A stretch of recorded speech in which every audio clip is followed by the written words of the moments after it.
The furlough scheme, having been introduced at the start of the lockdown last year, has helped with 4.7 million jobs as of the 31st of January 2021 and has cost a total of £53.8 billion.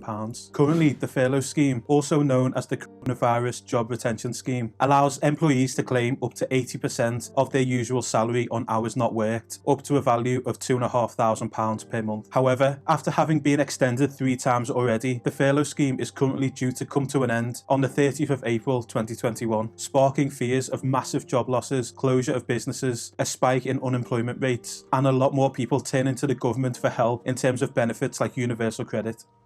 Because of this, Chancellor Rishi Sunak is facing increased pressure to extend the furlough scheme for a 4th time. An article from The Times says the scheme is due to run out at the end of the financial year, but Rishi Sunak, the Chancellor, is expected to extend this until at least May, when he delivers his budget a week tomorrow. After that, government sources suggest that furlough support will be gradually wound down. If this were to happen, that would help the millions of employees currently benefiting from the furlough scheme, but only for 1 month. And what would happen after that? To answer this question, the same article continues by saying Sunak is looking at reinstating a government scheme to pay one-off bonuses to companies that take back their furloughed workers. This is the government's way of avoiding mass unemployment and a sharp increase in the number of applications for benefits by supporting and encouraging businesses by way of a financial bonus to allow them to reopen and be able to start paying furloughed employees in a step to begin repairing the damage to the economy over the last year.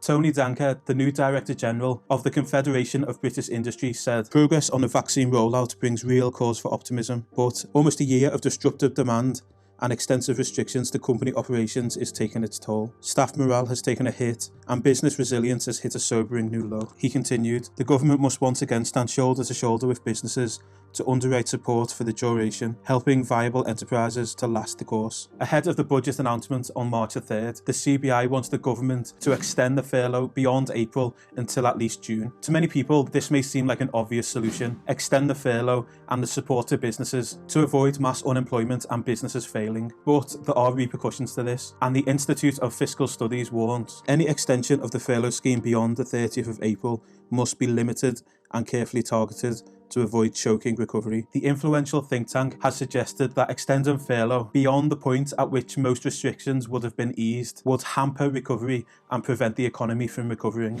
IFS Director Paul Johnson said that Sunak needs to strike a balance between continuing support for jobs and businesses harmed by lockdown and weaning the economy off blanket support, which will impede necessary economic adjustment. Any significant continuation of the furlough scheme must be limited and carefully targeted. However, they do go on to say that there is no immediate need for fiscal tightening, even though the public finances are not on a sustainable footing. So, what is Rishi Sunak likely to do? Something everyone seems to agree on is that an immediate end to the furlough scheme in April is not the right move. It could finish off a lot of businesses, have a massive effect on the unemployment rate, and even do further damage to the economy. The most likely outcome is to slowly phase out the furlough scheme, with an initial extension until the end of May most likely, and then they can go on to provide further extensions for sectors that may take longer to recover even when everything reopens again, like the aviation industry for example. With the budget to be announced on March the 3rd, there's sure to be much more debate around furlough, universal credit, tax rates and much more. To keep up to date with it all, subscribe to my channel and check out this playlist where I'll upload regular videos and updates. Are you currently on the furlough scheme? How has it helped you? And what would you like to see going forward? Let's all have a discussion about it in the comments below. If you found this video useful, please give it a like because it really helps out the channel. Thanks for watching and I'll see you in the next one.